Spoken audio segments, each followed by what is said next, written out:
Hi everyone, my name's Anthony Cummins and I want your opinion. I want you to write it down below, okay? And I want you to pass this around to anyone you think who's got an opinion on this. Did the Buddha practice Zen? Question. Does Zen go back to the Buddha or not? By definition. Okay, my name's Anthony Cummins and I'm the author of Zen and the Samurai Sword. If you want more information on that, click the pinned comment. It'll take you straight there. So go there. So, right. Zen, Japanese. Well, is it? Apparently it's Chinese. So, and then isn't it Indian? Okay. Now, for those people out there who are going to start keyboard worrying, these are the books I've read for the predominant history of Zen. These two here.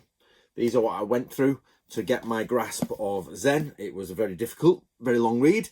I focused more on this, Japan, because Japan, because that was what I was doing for Zen and that. But so just to show you, I am not unversed on Zen as a basic concept, right? But the question is, whenever you look at anything for Zen, it says it's Chinese and it's mixed with Taoism and then Taoist meditation techniques, and then it's a religion or philosophy or whatever you want to call it. Please don't do the religion philosophy debate. It really annoys me that because it's so stupid. So, you know, and it's basically gone through the 28th patriarch, which was a guy, Bodhidharma, and he sat in his cave from China, and he went to from India, to China, and then basically told the Chinese what the crack was, and then they told the Japanese what the crack was, and then now everybody goes, Zen is Japanese. Now there's two meanings to Zen. You've got to be careful here. There's two meanings. One of them is the religion philosophy, which can be tracked as an entity which has headquarters, literature, history, is still in existence today, has been passed down, has doctrine, has all of those things, has rules, regulations, hierarchies, certificates. It is Zen, the religion, stroke philosophy. But then there's Zen, the practice of Zen. Now this is where it starts to get a little bit paradoxical, a little bit problematic, is sitting down in meditation. The word, I'm not going to do the Indian version of the word, but is dhyana, something like that.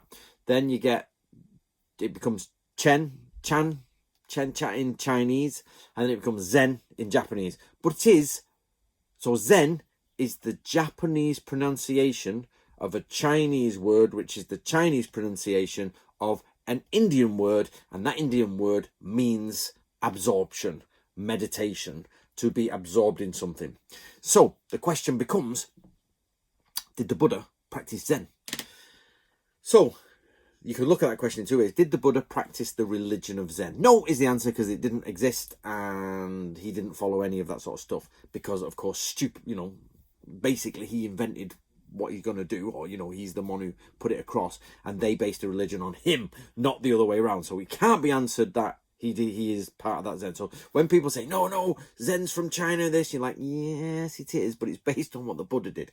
So the Buddha goes away, did his Buddhist thing, has hundreds of lives in reincarnation, is contemplating the world, contemplating understanding. He's about noble truths, about suffering, about discomfort, about the reincarnation system and all that. And he's like, I've got to go think about it now. So he goes under his Bodhi tree and he sits in absorption, in meditation, and bing, it comes to him. Oh, I know it. I understand it. What is it? We don't know. It's the enlightenment. It's the great realization. The great realization is basically about what you're meant to do in this world. And it comes, and there it is. And he sat cross-legged in absorption under a tree until it came to him. Zen says, as a fundamental tenet, don't read anything, which, by the way, is extremely contradictory in Zen. Don't study anything. Just go and be. And you'll get realized. Now, this is where it's divided into two things. You get the people Zen people out there. Now, there's two sorts of Zen people out there. One is those who study every aspect of Zen, and this, that, and the other, and this monk said this, and this monk said that. But the simple fact is those monks are not the Buddha, and possibly don't have anything to do with the Buddha and their lineage. You've got to remember the lineage of the Buddha is very, very steeped in legend, if you like. There's lots of legendary things. You can't take it straight away as face value. That is an unbroken line from the Buddha to today of this realization. The Buddha says you can just do it by yourself. You just go and you contemplate the world, you meditate, and a realization will come if you have arrived at the right place in your journey of samsara and reincarnation. You can't just go, you can, then the Zen people say, so this is where it gets complicated. The Zen people will do more videos on this, that you can just, you don't need to do all those lives, just go and do it. And then there's even that Pure Land Buddhism, oh, just go get your free Zen ticket here, off you go. That's another video for another time, which I'm going to be doing. So, in your opinion, did the Buddha practice Zen? In my opinion, yes, he did, because he is the man that Zen is based upon. But yet there's a big trend to say, oh no, Zen only starts here, it's a religion, it's this. Because they have so much literature about what you should and shouldn't do, rules, how to enter the monastery. I have been in a monastery, I have sat there, I have done the Zen, the Zazen, I've done the meal, I've done the lot, I've had the stick over my back, I've got to sit a correct way. Do I sit in? Do I face out? All of that did not exist for the Buddha. He just found a tree, any tree, a special tree. It's become a special tree, but it weren't a special tree. He's like, that's nice. I'm going to think about this. Ping, there it is.